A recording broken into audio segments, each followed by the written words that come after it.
Ya pemirsa, Anda kembali bersama kami di Breaking News Metro TV. Kita akan lanjutkan perbincangan dengan Kabareskrim Polri, Komjen Pol Wahyu Widada.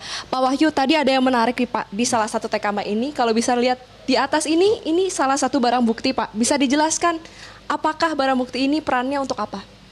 Jadi barang bukti ini dipakai untuk melakukan pengeringan terhadap proses produksi yang sudah dihasilkan, kemudian dikeringkan, ditaruh di atas. Ini memang sangat tradisional ya. Ini kan untuk produksi yang keripik pisang tadi. Fungsi pengeringan itu supaya kualitasnya lebih menarik atau untuk apa Pak? Wah, itu bisa ditanyakan sama yang bersangkutan, karena yang pasti kan ini kan kalau di luar tidak mungkin dalam bentuk basah lah ya. Jadi kita digoreng, taruh di atas, ya paling untuk menurunkan minyak-minyaknya yang turun.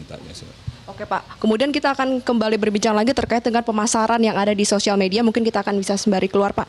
Pemasaran di sosial media ini akhir-akhir ini juga semakin marak ya Pak. Dan tadi juga disebutkan bahwa untuk pabrik narkotika ini memasarkan di sosial media Instagram dengan followers yang sudah begitu banyak. Bagaimana pihak dari Barreskrim Polri ini melihat hal ini, mengingat ini kan sudah menjadi urgensi dan sudah bisa dijangkau oleh masyarakat secara lebih mudah Pak. Bagaimana supaya masyarakat ini bisa lebih awas ke depannya dan tidak hanya aparat saja yang melakukan penegakan ini?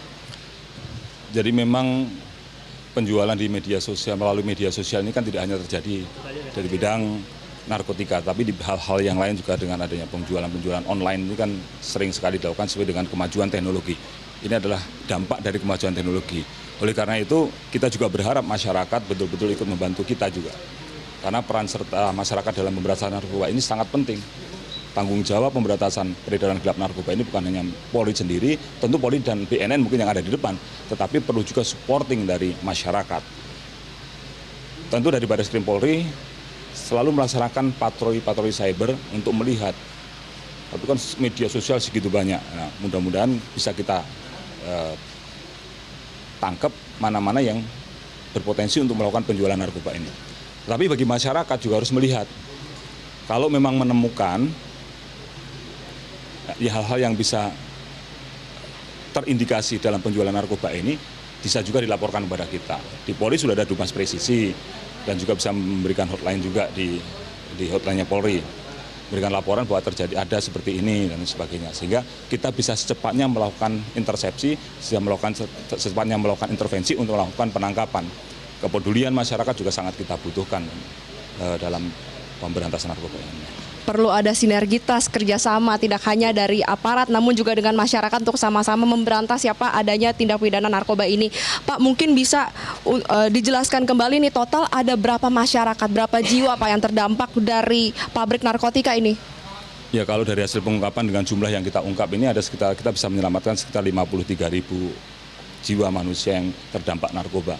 Dan dalam kesempatan ini saya juga mengucapkan terima kasih kepada warga di wilayah sini, karena dalam proses kemarin dalam penggerbekan itu sangat membantu, sangat mendukung. Ini terima kasih juga pada Pak Wakapolda karena masyarakat sini juga membantu.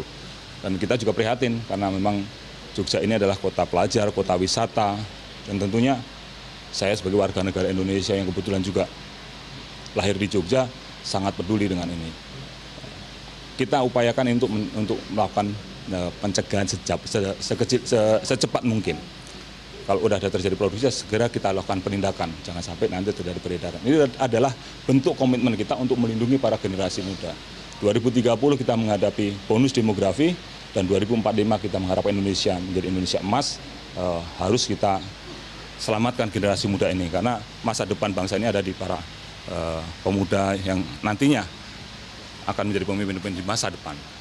Miris ya Pak, ada 2 TKP ternyata berlokasi di kota pelajar. Berarti memang urgensi untuk penindakan narkoba ini sudah semakin tinggi, masyarakat sudah harus semakin awas. Dan seperti kalau misalnya kita tunjukkan sekarang, saat lagi akan dilakukan konferensi pers ya Pak. Ya. Rilis bisa dijelaskan Pak kira-kira akan dipukul berapa dan akan seperti apa Pak pengungkapannya? Dan nanti sekitar pukul 10 nanti akan kita laksanakan press release kepada para rekan-rekan media sekalian.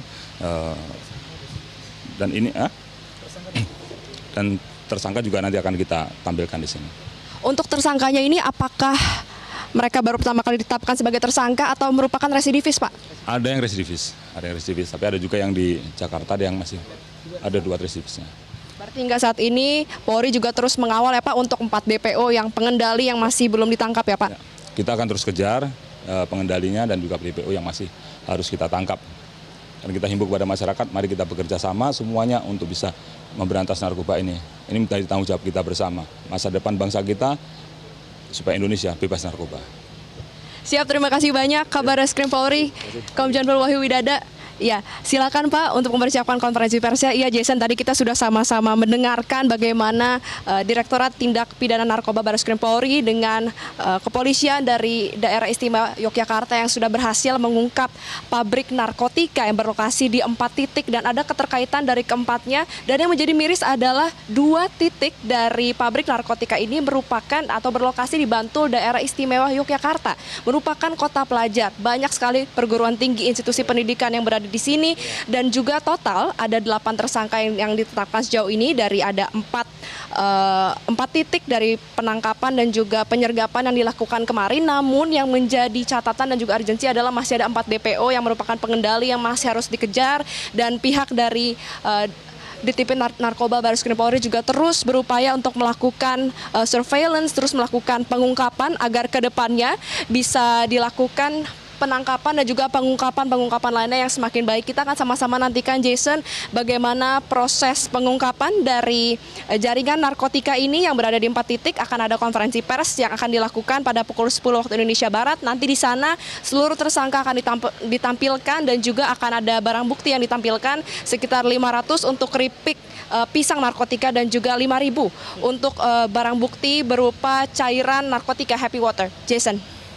Ya baik, artinya disimpulkan sampai dengan sekarang 4 TKP ini saling bersinergi atau terkait satu dengan yang lain dan masih ada 4 lagi DPO yang saat ini masih dikejar dan merupakan pengendali dan kasus ini sudah dilami kurang lebih sekitar 1 bulan dan nanti akan disampaikan dalam konferensi pers lebih lengkapnya. Terima kasih Valerie Budianto atas laporan langsung Anda dan kami akan nantikan lagi update-nya pada pukul 10 waktu Indonesia Barat. Selamat kembali bertugas. Jelajahi cara baru mendapatkan informasi. Download Metro TV Extend sekarang.